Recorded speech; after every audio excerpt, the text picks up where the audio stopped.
হয়তো দুর্বল জায়গায় কাটিয়ে উঠতে পারছে না, পাশে যারা দায়িত্বে আছে তাদের কাজ হবে কি আপনাদের সহযোগিতা করা।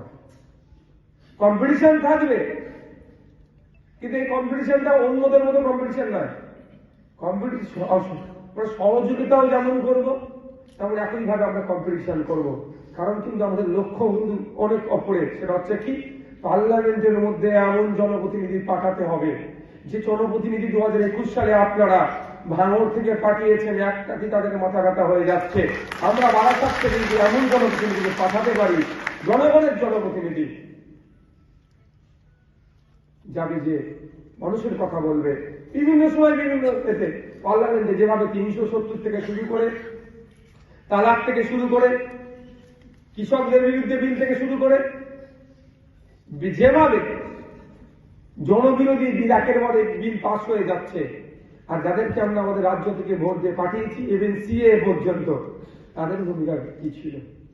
তো আমরা আমাদের এখান থেকে যদি আমরা পাঠাতে পারি, বিভিন্ন জায়গা থেকে যদি আমাদের জনপ্রতিনিধিকে পাঠাতে পারি, অ্যাটলিস্ট তারা জনগণের কণ্ঠ হয়ে জনবিরোধী যে সমস্ত নীতিগুলো আসবে তাদের বিরোধিতা করবে। এবং কেন্দ্রের যেই সরকারই আসুক না কেন আমরা চাইব বিজেপি সরকার পরাস্ত হোক। কিন্তু যারা অনেকে আমরা দেখছি তো যারা মুখে বলছে বিজেপি সরকার পরাস্ত হোক, কিন্তু দিনের শেষে বিজেপির সাথে চলাচলে তারা মিশে আছে। তারপরেও বলছি আমরা আমাদের সর্বোচ্চ ক্ষমতা দিয়ে আমরা রাজ্য থেকে বিজেপি এবং তৃণমূলকে পরাস্ত করতে পারলেই আমাদের অন্তত নৈতিক জয় হবে। আগামী দিনে আমরা দেশের বিভিন্ন প্রান্তে যদি যেতে পারি, সেই জায়গা থেকেও সেখানকার স্বৈরাচারী যারা থাকবেন তাদেরকে আমরা পরাস্ত করবো। তাই আমি অনুরোধ করবো এখানে যারা আছেন, বুথ স্তরে যারা আছেন, ব্লকের যারা আছেন, আপনারা দায়িত্ব ভাগ করে নিয়ে বাড়ি বাড়ি করতে যান। আজ থেকেই আপনারা দায়িত্ব নিয়ে নিন। একটা বুথে 200 বাড়ি আছে, একটা বুথে 200 বাড়ি আছে, আমাদের বুথ কমিটি হয়েছে। ওই বুথ কমিটি বা যখন নির্বাচনী কমিটি অ্যাড হয়ে যাবে, 10টা 15টা করে বাড়ি ভাগ করে নিন।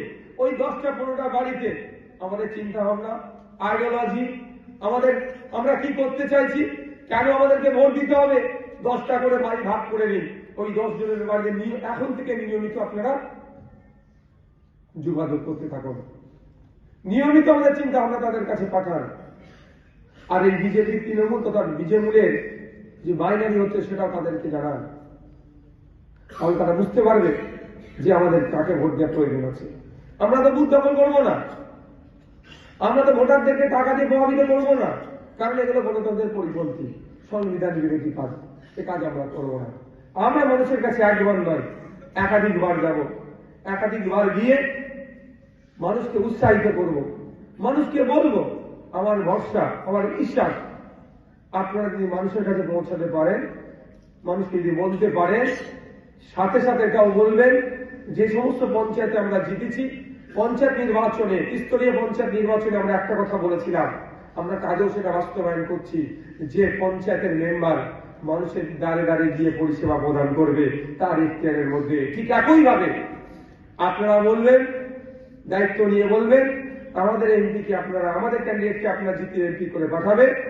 সে তো পার্লামেন্টের মধ্যে গিয়ে লোকসভার মানুষের চাওয়া পাওয়া, অভাব অভিযোগ সহ সারা দেশের মানুষের জনগণের বিরুদ্ধে যদি কোনো বিল আসে তার যেমন প্রতিবাদ করবে, জনগণের ব্যাপারে কোনো কাজকর্ম করার জন্য সেখানে স্পিকার স্যারের মাধ্যমে কনসার্ন ডিপার্টমেন্টকে যেমন জানাবে, সাথে সাথে তার লোকসভা কেন্দ্রের মানুষকে পরিষেবা প্রদানের জন্য সে মানুষের দিক ভোটের সময় যেভাবে মানুষের কাছে এসে ভোট চায়, ভোটে জিতার তাকে 5 বছর ধরেই মানুষের পাশে থাকবে, তাকে পাওয়ার জন্য এসি রুমের মধ্যে যেতে হবে না।